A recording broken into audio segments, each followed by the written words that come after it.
Sadhguru, when certain youngsters face problems or difficulties like failures, breakups, loss, etc., a few go for drugs or alcohol instead of solving the problem and finding solutions. So I want to know, what is that one hope a person can cling on to even when he is fully shattered from within?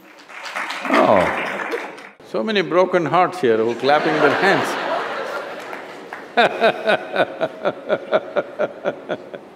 So, when he is fully shattered, what can he do? The question is, do you want to allow yourself to be fully shattered? That's a question.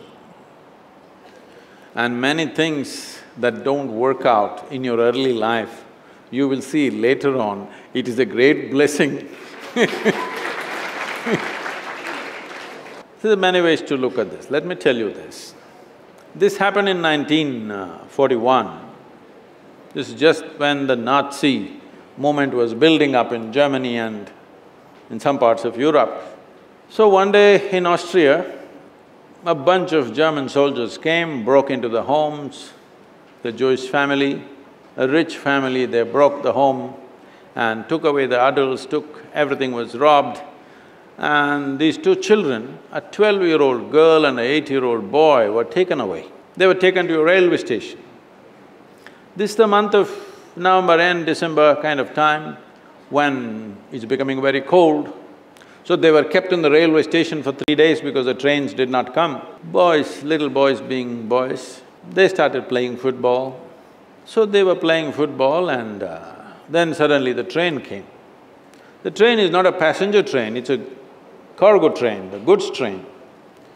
So when the train came, the soldiers came and rushed everybody into the wagons which are there.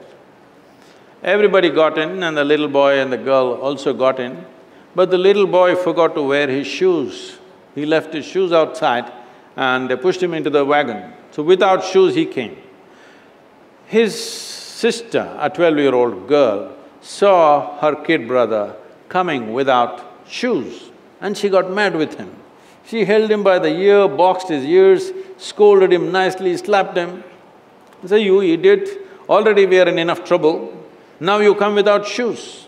Because in Germany in winter, no shoes means you may lose your feet.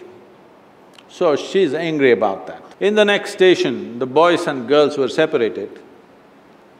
After 4 years, after the war was over, she came out of the concentration camp to find 17 members of her family, including her little brother, all had vanished. No records, no sign of them, they just evaporated. At that time,